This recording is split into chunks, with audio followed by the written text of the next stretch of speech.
Hey guys, this is Matt Core from ctrl+paint.com, and today I'm going to try and help answer the age-old question of, what should I draw today? And as you've heard in a number of the other videos, the first go-to answer I have is, well, just draw a still life. And I absolutely stand behind this. Something academic and simple is the best way to just work on your technique. But sometimes you want something with a little more flair. Maybe you want to work on a portfolio piece. And if this is what you're after, I'd suggest giving yourself an assignment. Because once I started working professionally in the game industry, I no longer had to ask that question, what should I draw today? Some boss or art director is always telling me exactly what I need to draw.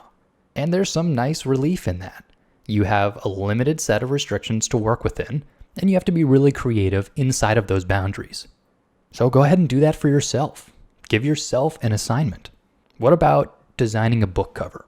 These are all different official versions of the same book cover. Over the years, it's had a lot of different appearances. Doesn't this just get your mind going? How could you do it differently? So here you have a seemingly very narrow design challenge, the specific book cover for an existing book. But once you start thumbnail sketching, you'll realize there's tons of ways you could go with this. And if you're anything like me, once you have a few limitations, or even a lot of limitations, something sparks the creativity. All of a sudden, you're not faced with a big, scary white canvas or infinite possibilities. You have one specific assignment. Then it's just up to you to decide what cool things you can do within those boundaries. And if what you want to work on is character design or creature design, well, I think one of the easiest and most exciting ways to get the ideas rolling is to just do a redesign. These pieces are an awesome example of this idea. These are the Star Wars characters seen through the lens of steampunk. So you can tell they're still Star Wars characters, which are very familiar, but at the same time, they have a different style completely. This is a great exercise for any artist, especially if what you want to do is go into creature design or character design. And really, you can apply this formula almost endlessly. Take something that you're already familiar with and add in some new variable.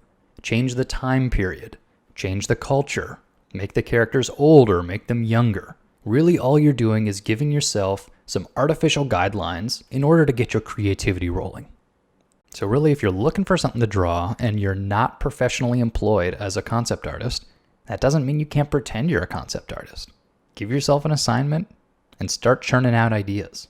Bottom line, you no longer have the excuse to say, I don't really know what I want to draw today. So get working. Have fun, guys. Thanks for coming to the site.